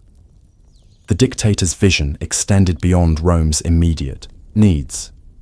He proposed a codification of Roman civil law, sensing that the Republic's legal patchwork had become unwieldy across an empire spanning 3 continents. He commissioned the cataloguing of the great libraries of the Mediterranean, directing that copies be made for a central collection in Rome. Knowledge, like wealth, was to flow toward the imperial center. Perhaps most significantly, he extended Roman citizenship more generously than any leader before him. To communities in Cisalpine Gaul, the northern Italian territory where he had once been governor, full citizenship was granted. To accomplished individuals throughout the provinces, the same. With each new citizen, Rome's boundaries became more porous, more inclusive. The city on the Tiber was transforming into something its founders could never have imagined. The capital of a world, rather than merely of a territory. Yet beneath this flurry of reform lay something more profound. A reordering of the relationship between citizen and state. The Republic had operated on a system of collective governance, where power was intentionally distributed among competing centers of authority. Caesar's Rome was becoming something different, a place where the state's benefits flowed directly from a single source. Citizens began to look not to the Senate, not to the traditional aristocracy, but to Caesar himself for justice, opportunity, and protection. This shift did not go unnoticed by those whose power it diminished. In the columned porticos where senators gathered to speak privately, in the villas of old families whose influence had survived generations of political turmoil, concerned whispers grew. Caesar's reforms, regardless of their merit, were being implemented without meaningful consultation of the Senate. Decisions that would once have been debated for months in the Forum were now made in the dictator's residence on the Sacred Way. Into this transformed Rome came Cleopatra, Queen of Egypt, bringing with her the young boy she claimed was Caesar's son, Ptolemy Caesar, called Caesarion, Little Caesar. The queen arrived not as a supplicant, but as an ally, establishing herself in Caesar's villa across the Tiber. Her presence was a glittering reminder of Caesar's eastern victories and his ongoing power to shock Roman sensibilities. The city received her with a mixture of fascination and disapproval. In the markets and bathhouses, Romans traded embellished stories of Egyptian luxury and the foreign queen's hold over their dictator. Some claimed she bathed in ass's milk each morning, others that she dissolved priceless pearls in vinegar to win a bet with Antony. The truth was both more mundane and more remarkable. She was a shrewd ruler of a wealthy kingdom, fluent in 9 languages, and the last of a dynasty that had ruled Egypt for 3 centuries. For Caesar, Cleopatra represented something beyond mere romantic attachment. She was the living embodiment of the Eastern Empire he increasingly saw as Rome's destiny. Her Ptolemaic lineage, descended from one of Alexander the Great's generals, connected her to the Hellenistic tradition that Caesar had come to admire. In her court at Alexandria, philosophy, science, and art flourished in ways that Rome, for all its military might, had yet to equal. Together on the banks of the Tiber, they formed a picture that alarmed traditionalists: the Roman dictator and the Egyptian queen, with their child, who carried the blood of both East and West. Rumors circulated that Caesar planned to move the capital to Alexandria, abandoning Rome to rule from the East. Others whispered that he would take Cleopatra as his second wife, despite already being married to Calpurnia, and despite Roman laws against polygamy. Caesar did little to quell these rumors. He placed a gilded statue of Cleopatra in the temple, of Venus Genetrix, his divine ancestress, an unprecedented honor for a foreign monarch. The message seemed clear to many observers. Cleopatra and her son represented Caesar's future, a dynasty in the making that would transcend the boundaries of the Republic. For those Romans already concerned about Caesar's accumulation of powers, the Egyptian queen's presence crystallized their fears. It was one thing for a Roman general to take a foreign mistress while on campaign. Many had done so. It was quite another to install her near the heart of Roman power, to acknowledge her child, to treat her as something approaching a consort. In their eyes, it smacked of Eastern despotism, of the divine kingships that Romans had prided themselves on rejecting 5 centuries earlier. As winter gave way to spring in 44 BCE, Cleopatra remained in Rome, a living symbol of how far the Republic had drifted from its ancestral customs. In her presence, regal, foreign, unapologetic, many Romans could read the future they feared, not just the rule of one man, but the transformation of that rule into something hereditary, something divine, something utterly un-Roman. Yet others saw in the Queen something different, evidence of a cosmopolitan future where Rome's destiny was not merely to conquer the world, but to absorb and be transformed by it. In the multicultural court she established along the Tiber, where Egyptian priests mingled with Greek philosophers and Roman politicians, some glimpsed the outline of what the Republic might become under Caesar's continued rule, not just an empire of conquest, but a genuinely universal state. As Caesar moved through the expanded boundaries of his power, something subtle but significant was changing in his bearing and behavior. The man who had once been merely first among political equals was evolving into something Rome had not seen since the days of its ancient kings. His transformation was evident not just in the substance of his rule, but in its symbolism, in the accumulating honors that were transforming him from citizen to something approaching divinity. The Senate, partly out of genuine gratitude, but increasingly out of fear, heaped unprecedented privileges upon him. His image appeared on Roman coinage, the first living Roman to be so honored. He was granted the right to wear triumphal robes, not just during celebrations, but whenever he appeared in public. A statue of him was placed in the Temple of Quirinus, with the inscription, "To the Unconquerable God," while another was erected alongside those of the ancient kings of Rome. Perhaps most significantly, he was named Father of the Fatherland, Pater Patriae, a title suggesting that his relationship to Rome was not that of an elected magistrate to the state, but of a father to his children. It was an honor that placed him conceptually above political accountability, for what child votes on the authority of its father? Caesar's own behavior during this period remains one of history's most debated enigmas. Did he actively seek these godlike honors, or merely accept what was thrust upon him? Did he desire kingship, or was he playing a more subtle political game? The ancient sources conflict, shaped by the biases of those who wrote after his death, when every detail of his final months became freighted with significance. What seems clear is that Caesar did little to discourage the more extravagant honors. When the Senate approached him as he sat in the Temple of Venus, he pointedly did not rise to receive them, an act of disrespect unprecedented in Rome's political culture. When Mark Antony, at the festival of Lupercalia in February 44 BCE, dramatically offered Caesar a royal diadem, Caesar refused it, but had the incident recorded in the official calendar. On this day, Caesar refused the crown. It was a refusal that nevertheless ensured everyone knew the crown had been offered. His planned military expeditions suggested a man still hungry for glory. He prepared for a massive campaign against Parthia, Rome's eastern rival, scheduling his departure for March 18, 44 BCE.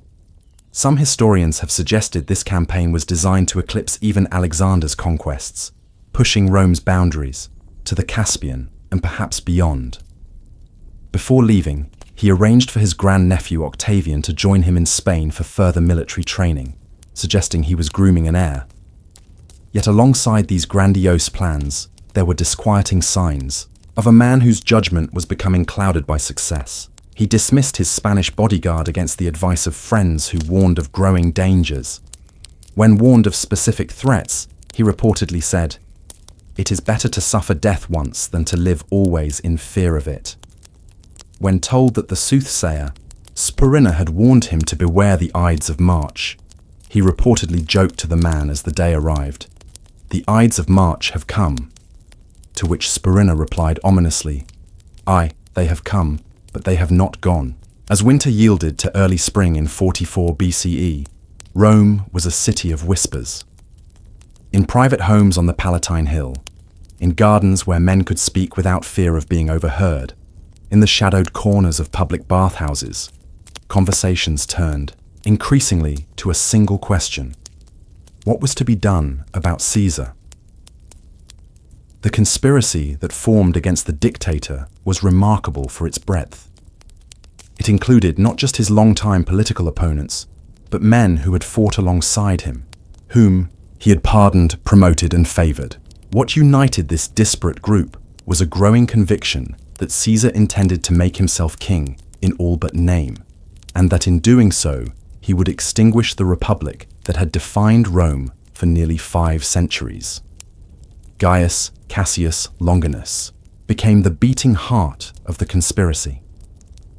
A skilled military commander who had served under Crassus and then Pompey, he had been pardoned by Caesar after Pharsalus and appointed a praetor for 44 BCE.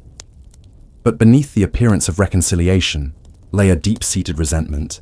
Cassius was said to have hated monarchy since childhood, once striking a schoolmate who proclaimed himself king during games. Now, in his eyes, a real monarch was emerging in Rome. Through careful conversations and veiled suggestions, Cassius began to identify like-minded senators. Most crucially, he sought to recruit Marcus Junius Brutus, whose ancestral connection to Lucius Junius Brutus, the legendary expeller of Rome's last king, made him symbolically vital to any effort presented as tyrannicide rather than mere assassination. Brutus was a more complex figure than the unalloyed Republican hero later portrayed by Shakespeare and others. Caesar had shown him particular favor, perhaps because of Brutus's rumored status as Caesar's illegitimate son. Caesar had been the lover of Brutus's mother Servilia.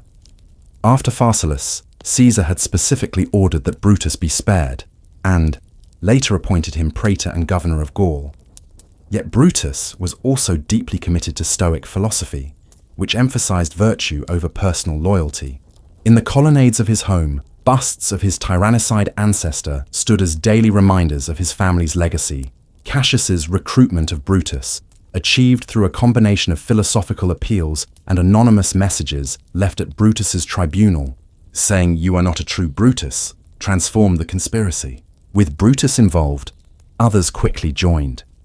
By the Ides of March, the conspirators numbered perhaps as many as 60, including Decimus Junius, Brutus Albinus, among Caesar's most trusted lieutenants, Gaius Trebonius, who had served with Caesar in Gaul, and Tullius Cimber, whom Caesar had appointed governor of Bithynia. The involvement of so many of Caesar's apparent supporters has led historians to debate whether personal disappointments, passed-over promotions, insufficient rewards, played as large a role as Republican ideology. Yet the writings of Brutus and Cassius that survive suggest genuine philosophical conviction. They saw themselves not as assassins, but as surgeons, removing a cancer that threatened Rome's constitutional health. In the days before the Ides of March, the conspirators debated their approach. Some suggested killing not just Caesar, but also Mark Antony, his loyal consul. Brutus rejected this, arguing that they were liberators, not mass murderers, and that killing Antony would make their act appear a partisan power grab rather than a principled tyrannicide. This decision, fateful as it would prove, reflected the conspirators' self-image as restorers of the Republic, not revolutionaries seizing power. They chose the Senate meeting scheduled for the Ides of March as their moment, seeing a poetic justice in having Caesar fall at the feet of Pompey's statue, which stood in the meeting hall of the Theatre of Pompey, where the Senate would gather. There, surrounded by the symbols of the Republic he was accused of undermining, the dictator would meet his end. The night before the Ides, Caesar dined at the home of Lepidus, with Decimus Brutus among the guests. The conversation reportedly turned to the question of what sort of death was best. Caesar, unaware that one of his dinner companions had already decided the matter for him, replied, "A sudden one." Cassius could not help but notice how the Senate kneeled before Caesar. Each time a new honor was proposed, the dictator seemed to hesitate less before accepting. What truly stung the old Republican was not merely the accumulation of powers, but the changing nature of Rome itself, its ancient virtues of equality among citizens, its mechanisms of power sharing, all withering beneath the long shadow of one man. As January passed into February of 44th BCE, Cassius began reaching out to others who shared his concern. At night, in whispered conversations in shaded gardens and behind closed doors, a conspiracy was forming. Unlike many who would join the plot, Cassius had personal grievances mingled with his political ideals. He had been passed over for advancement, his achievements overshadowed by Caesar's favorites. This blend of personal resentment and political principle made him the perfect instigator. But even Cassius understood that for the conspiracy to succeed, it needed moral authority, a name that stood for Roman virtue itself. It needed Marcus Junius Brutus. Brutus was no ordinary senator. He claimed descent from the legendary Lucius Junius Brutus, who had expelled the last king from Rome 4 centuries earlier, establishing the Republic. His mother, Servilia, had been one of Caesar's most beloved mistresses years before, and some even whispered that Caesar might be Brutus's true father, though the timeline made this unlikely. Caesar had shown particular favor to Brutus, sparing him after Pharsalus despite his alliance with Pompey, and later appointing him governor of Cisalpine Gaul. For Brutus, the decision to join the conspiracy came slowly, painfully. Each night he found anonymous messages left on his tribunal. "You sleep, Brutus," and "Brutus, are you truly Brutus?" These reminders of his ancestors' legacy gnawed at him. As a student of philosophy and a devotee of Cicero's Republican ideals, could he stand by while Rome transformed from republic to monarchy? Yet Caesar had been his benefactor, perhaps even a father figure. The weight of history seemed to bear down upon his shoulders as he paced his atrium at night, the flickering oil lamps casting long shadows across the mosaic floors. His wife Portia, daughter of Cato, that most severe defender of republican virtue who had taken his own life rather than live under Caesar's rule, noticed her husband's torment. One day, to prove herself worthy of his confidence, she deliberately wounded her own thigh with a small knife, bearing the pain in silence. When she showed him the wound later, she said, "I am Cato's daughter, and I was given to you not to share your bed and board only, but also to bear your joys and sorrows. You hide some secret grief from me." Moved by her courage and devotion, Brutus confided in her. The conspiracy now had the moral weight it needed. With Brutus committed, others flocked to the cause. By mid-February, nearly 60 senators had joined, though most knew only parts of the plan. Some, like Decimus Brutus, had been among Caesar's most trusted officers. Others were recent beneficiaries of Caesar's generosity. Few had Cassius's burning resentment. Fewer still had Brutus's philosophical commitment to republicanism. Most simply feared what Rome might become under Caesar's unchecked authority. As February gave way to March of 44 BCE, rumors swirled through Rome like autumn leaves caught in a whirlwind. Caesar was planning to accept the title of king, some said. Others insisted he would soon leave to wage war against Parthia, taking Rome's legions east for years. The conspirators knew their window was narrowing. They gathered in small groups, never all together, to avoid drawing attention. In Cassius's garden, then in Brutus's home, and sometimes in the quiet corners of public baths where the splashing water obscured whispered conversations, they debated how and when to strike. The date selected itself, the Ides of March, March 15th, when Caesar would address the Senate. The location would be the newly constructed Senate House in the Theatre of Pompey, a fitting place. Some thought, as Caesar would die at the foot of his defeated rival's statue. The method would be simple and terrible. Daggers concealed beneath, togas, a coordinated attack from which there could be no escape. On the night before the Ides, Caesar dined at the home of Marcus Lepidus. The conversation turned to the nature of death, and Caesar, perhaps with some premonition, remarked that the best death was one that came suddenly and unexpectedly. Later that night, as he slept beside his wife Calpurnia, she dreamed of holding his bloodied body and woke trembling with dread. In the hours before dawn, thunder crashed and wind howled through the streets of Rome. Objects fell from shelves, doors opened without being touched, and birds of ill omen appeared in the forum. When morning came, Calpurnia begged Caesar not to attend the Senate that day. Moved by her tears and his own disquiet at recent portents, he agreed to remain home. The conspirators, already assembled at the Senate House, grew anxious. Decimus Brutus, one of Caesar's generals and a trusted friend, was dispatched to Caesar's home. Finding the dictator resolved to stay away, Decimus mocked his fears. "What will your enemies say when they hear that your wife had a bad dream, and so you refuse to discuss matters of state? They will say you are a coward, ruled by a woman's fears. If you are determined to postpone, at least come in person to dismiss the Senate." Caesar's pride would not allow him to appear fearful. Around noon, he set out for the Senate House, carried in his litter through streets filled with the unsettling silence that often precedes momentous events. A Greek teacher of rhetoric named Artemidorus tried to hand him a scroll detailing the conspiracy, but Caesar, who received many such petitions daily, placed it with others to be read later. As his litter approached the theatre of Pompey, the one Augur Spurinna, who had earlier warned Caesar to beware the Ides of March, stood nearby. Caesar, seeking to disprove the prophecy, called out, "The Ides of March have come," to which Spurinna replied quietly, "Yes, they have come, but they have not yet gone." Inside the Senate House, the conspirators took their places. Some engaged in casual conversation, others stood silent, hands clutching the daggers beneath their togas. Trebonius, as planned, detained Mark Antony in conversation outside, keeping Caesar's most formidable ally away from what was about to unfold. When Caesar entered and took his seat on the golden chair that had been placed for him, Tilius Cimber approached with a petition.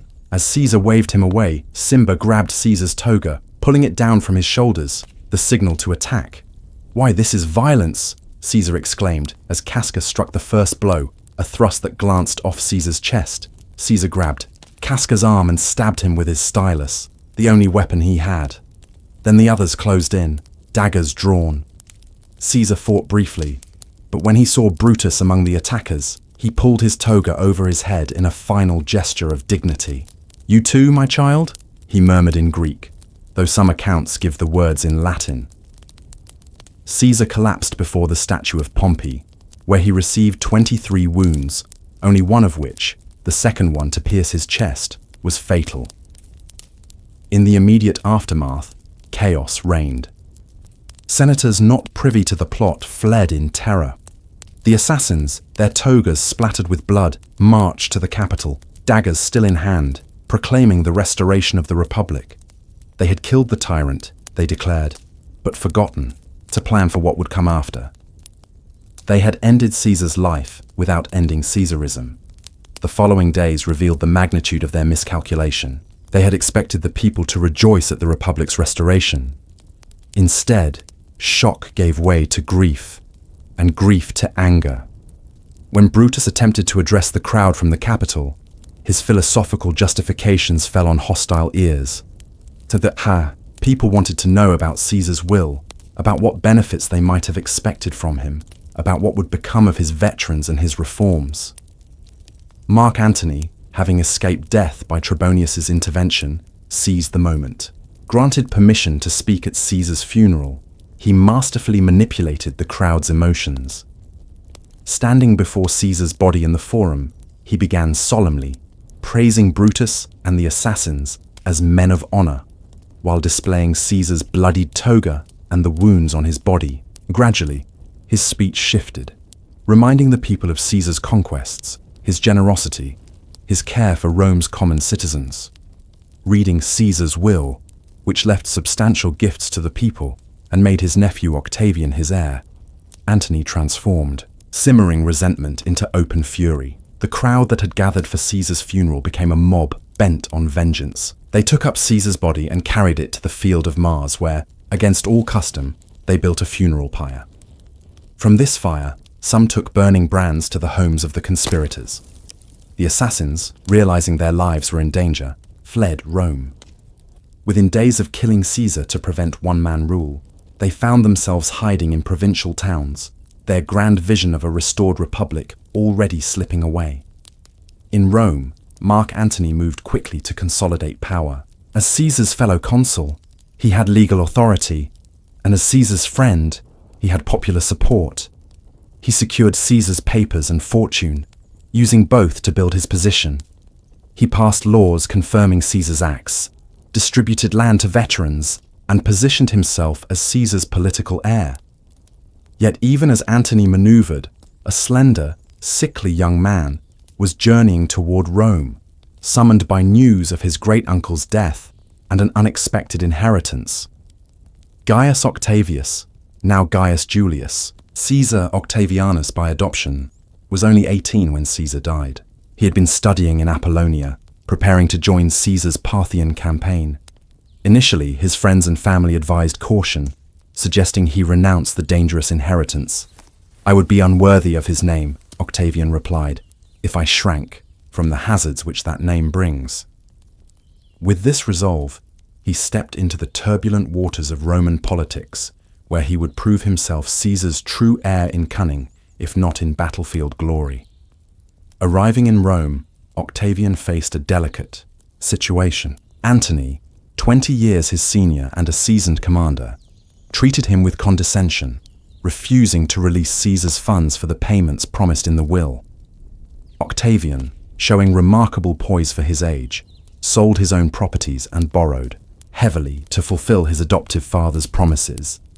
This ingratiated him with the people and Caesar's veterans, creating a power base independent of Antony.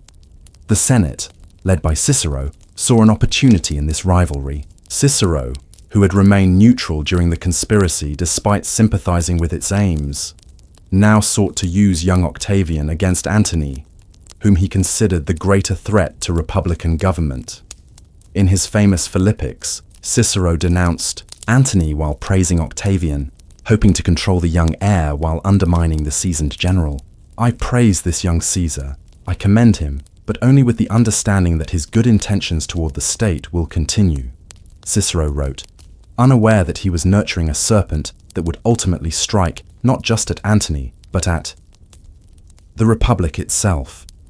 Like a farmer who plants a sapling without foreseeing the shadow it will cast when fully grown, Cicero misjudged the patient ambition behind Octavian's youthful countenance. By early 43 BCE, open conflict erupted between Octavian and Antony. When Antony besieged Decimus Brutus, one of Caesar's assassins, in Mutina, the Senate, at Cicero's urging, granted Octavian official military authority to relieve the siege alongside the consuls Hirtius and Pansa. In the ensuing battle, Antony was defeated, but both consuls died, conveniently leaving their armies to Octavian. With these forces behind him, Octavian marched on Rome and, at the age of 19, compelled the Senate to elect him consul against all precedent and law. Once in power, Octavian revealed his true intentions. Rather than pursuing Antony, he reconciled with him. Rather than defending Decimus Brutus, he declared all Caesar's assassins outlaws. Rather than supporting Cicero, he abandoned him to Antony's vengeance. By November of 43 BCE, Octavian, Antony, and Marcus Lepidus formed the Second Triumvirate, an official three-man dictatorship that made Caesar's unofficial First Triumvirate seem modest by comparison. Their first act was a chilling echo of Sulla's prescriptions from 2 generations earlier. Hundreds of senators and equites were condemned to death, their properties seized to fund the triumvir's armies. Among the proscribed was Cicero, whose head and hands were displayed in the forum where he had delivered his speeches. Antony's wife Fulvia allegedly drove pins through the orator's tongue that had so eloquently denounced her husband. Thus ended the voice that had defended the Republic for decades, the Republic that Caesar's assassination had failed to save. Meanwhile, Brutus and Cassius, the principal conspirators, had fled east where they raised substantial armies from the provinces. By 42 BCE, they commanded more than 20 legions between them, controlling much of the eastern Mediterranean. Against them came Antony and Octavian, leaving Lepidus to manage Italy. The armies met at Philippi in northern Greece in 2 battles that would determine Rome's future. On the first day of fighting, Brutus's forces defeated Octavian's, nearly capturing the future Augustus, who was hiding in a marsh, while Antony's troops overwhelmed Cassius's wing. Believing all was lost, Cassius took his own life. A tragic error, for the battle's outcome was actually mixed. 3 weeks later, the armies clashed again. This time, Antony and Octavian achieved complete victory. Brutus, like Cassius, fell on his sword rather than be captured. "Virtue," he reportedly said before dying, "you are but a word." With him died the last serious military opposition to Caesar's heirs. Following Philippi, Octavian and Antony divided the Roman world between them, with Lepidus relegated to governing Africa. Antony took the wealthy east, where he would later become entangled with Cleopatra, while Octavian returned to Italy to face the difficult task of settling veterans on confiscated lands, a process that created new tensions and conflicts. The most famous victim was the poet Virgil, who lost his family farm near Mantua, but later found compensation through Octavian's patronage, eventually writing the Aeneid that would glorify Rome's origins and indirectly Octavian's rule. As the years passed after Caesar's death, the conflict between Antony and Octavian grew inevitable. Their brief cooperation had been a marriage of convenience, united only by their desire to avenge Caesar and eliminate his killers. With that accomplished, their fundamental differences emerged. Antony, drawn to the Hellenistic East, increasingly adopted its customs and outlook, eventually wedding Cleopatra in a Roman-Egyptian ceremony that scandalized Rome. Octavian, staying in Italy, cultivated an image of Roman traditionalism, presenting himself as the defender of Roman values against Antony's Eastern excesses. The final break came when Antony divorced Octavian's sister Octavia and publicly acknowledged his children with Cleopatra.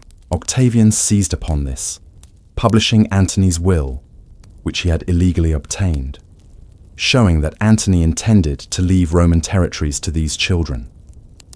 The Senate, now firmly under Octavian's control, declared war not on Antony, but on Cleopatra, a clever political maneuver that framed the conflict as Rome against Egypt rather than Roman against Roman. The decisive battle came at Actium in 31 BCE, where Octavian's fleet under Agrippa defeated the combined forces of Antony and Cleopatra. The queen fled back to Egypt, with Antony following. When Octavian's forces reached Alexandria the following year, both Antony and Cleopatra chose suicide over capture, he falling on his sword in the Roman manner, she allegedly by allowing an asp to bite her breast, though modern historians suggest poison is more likely. With Antony's death, the civil wars that had begun with Caesar's crossing of the Rubicon finally ended, having consumed a generation. Octavian, now 33, stood alone as master of the Roman world. Slowly, carefully, he began transforming his power from military dictatorship to constitutional monarchy, eventually accepting the name Augustus, the revered one, and creating the principate that would govern Rome for centuries. In this transformation, Caesar's legacy played a complex role. Augustus always presented himself as Caesar's heir and avenger, building a temple to the deified Julius, and making his own adoption a cornerstone of his legitimacy. Yet in governance, Augustus learned from Caesar's mistakes. Where Caesar had flaunted his power, Augustus disguised his. Where Caesar had insulted the Senate, Augustus flattered it. Where Caesar had accepted extraordinary honors openly, Augustus refused them publicly while exercising the power privately. "I found Rome brick and left it marble," Augustus would later boast. And there was truth in this. The peace and prosperity of his long reign, the Pax Augusta, allowed for a cultural flowering that produced Virgil, Horace, Livy, and Ovid. Yet this peace was built on the ashes of the Republic that Caesar had helped destroy, and Augustus quietly buried. Liberty was traded for security, political participation for peace and bread. Beyond Rome's borders, Caesar's conquests reshaped Europe. Gaul, thoroughly Romanized after his conquest, preserved Latin language and Roman law through the Middle Ages, becoming the foundation of French civilization. The bridgehead he established in Britain, though temporarily abandoned after his death, paved the way for Claudius's more permanent conquest a century later. His Rhine frontier would mark the boundary of Latin and Germanic Europe for millennia. In military science, Caesar's commentaries became required reading for generals from Napoleon to Patton.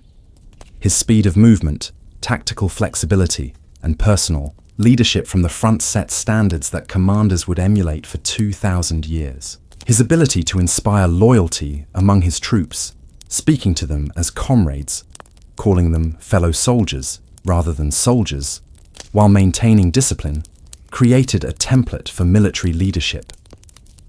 Politically, Caesar's name became synonymous with supreme authority.